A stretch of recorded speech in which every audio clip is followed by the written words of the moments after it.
Beyond the Battle Museum. What was the idea behind it? Increasingly, we've heard from visitors and from local residents that there's this missing piece in Gettysburg, and that is, what was it like for these people, and how did they deal with these life or death decisions where they had to, as the battle's approaching, decide, should we stay in the basement and weather the storm of what's to come? Should we try to leave and get out? Is there enough time? Where do we go? And then you have, on top of that, the stories of African Americans who lived here who are dealing with a whole different set of factors. Are they going to be captured by the Confederates, taken south into slavery? Will they survive the battle? There's all these layers to the story, and so we're kind of presenting a multi-dimensional look at Gettysburg that hasn't really been explored in detail before. Jake Borrett, you do so many things, but you are a filmmaker. And I have to admit that going through the museum felt a little bit like being in a film, because there are so many interactive parts to this museum. Tell me about that. Well, sure, yeah, it is absolutely like walking through a film, and that was one of the very early intentions, that it's an immersive experience, it's a storytelling experience, it's character driven. And what are the stories, what are the emotions, what are the characters? And that's where sort of I come in, is telling that in a visual and an audio way. I think just that all the films were narrated by Stephen Lang, the actor. He's best known locally for being Pickett in the movie Gettysburg, and now world famous for the Avatar series, but he generously donated his time to be the voice of the museum. So we're very fortunate to have an actor of his caliber do that for us here.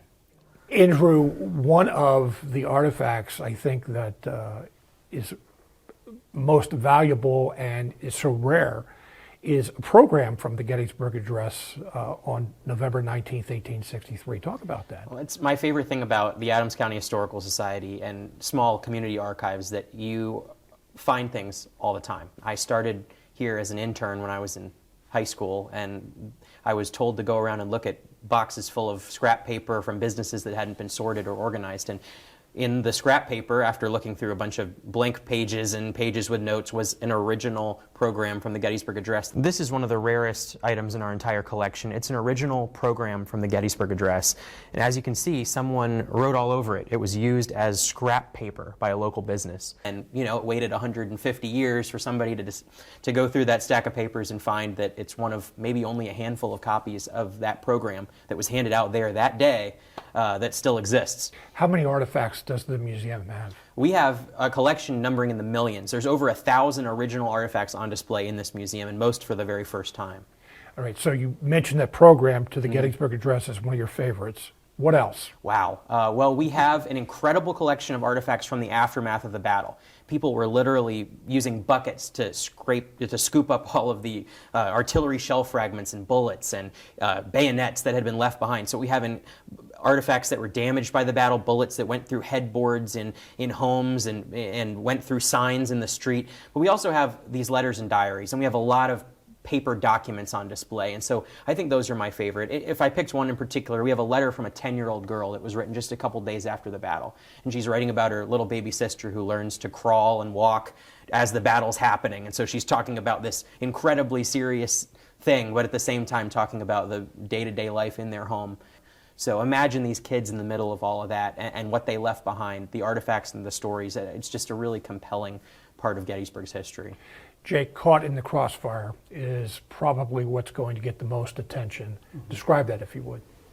It's an immersive experience. It's like walking into a house at the moment that the rebel invaders overtake the town. They push out the Union Army, and essentially the Confederate States of America, a foreign country, if you will, has invaded Pennsylvania, has overrun the streets of Gettysburg, and the Union Army that was supposed to defend the civilians has been defeated.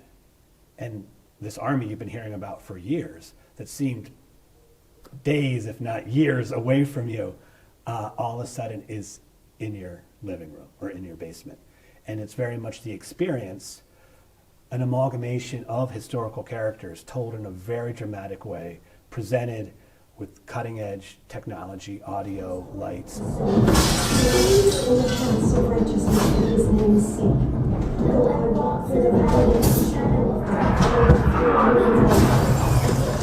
To tell what was that moment like when all of a sudden you're in your little Pennsylvania town and an invading army of tens of thousands comes in and overruns and destroys your town in a matter of hours. We were in there, and the first thing I said afterwards was I felt like the chair was going to go through the floor because it's vibrating with the shooting and the artillery shells. But there's a family in the basement. The dog is outside. They have to get the dog. The little girl wants her doll. That's right.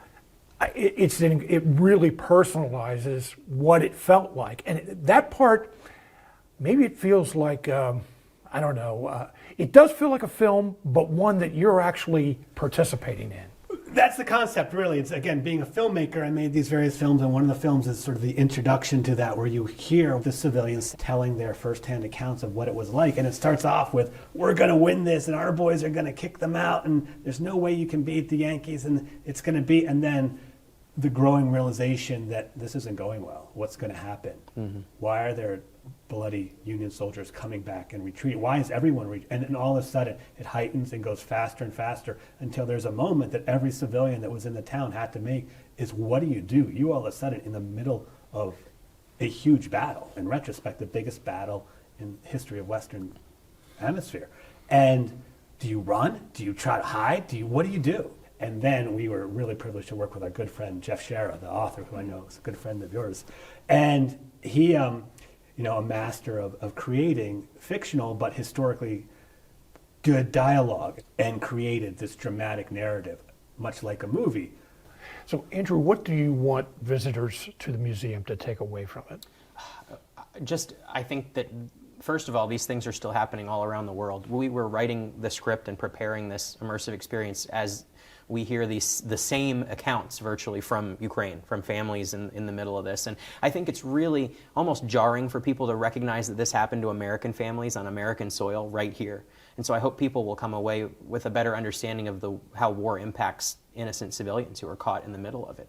And when they're in there, they will hear, as Jake mentioned, we recorded these sounds at a firing range. I mean, they're the actual sounds that they heard. When you hear a bullet going through a piece of glass or metal or wood, that's exactly what they heard in their homes, and you can hear the terror in the voices of the people. And we had wonderful actors and actresses recreate this dialogue that Jeff provided. So I hope people will understand that, but also understand the different layers to Gettysburg. That there were people here. This was a community. This happened in people's backyards and in their living rooms, and that's why it's so important to preserve our collection of millions of items that all together make up this tapestry of what it was like for an American community caught in the middle of war.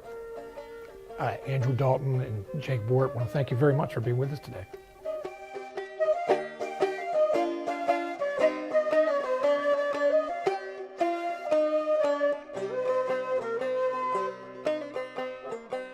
For more from Mosaic, please like and subscribe to the channel or check out another video. To help support this project, please visit witf.org/mosaic.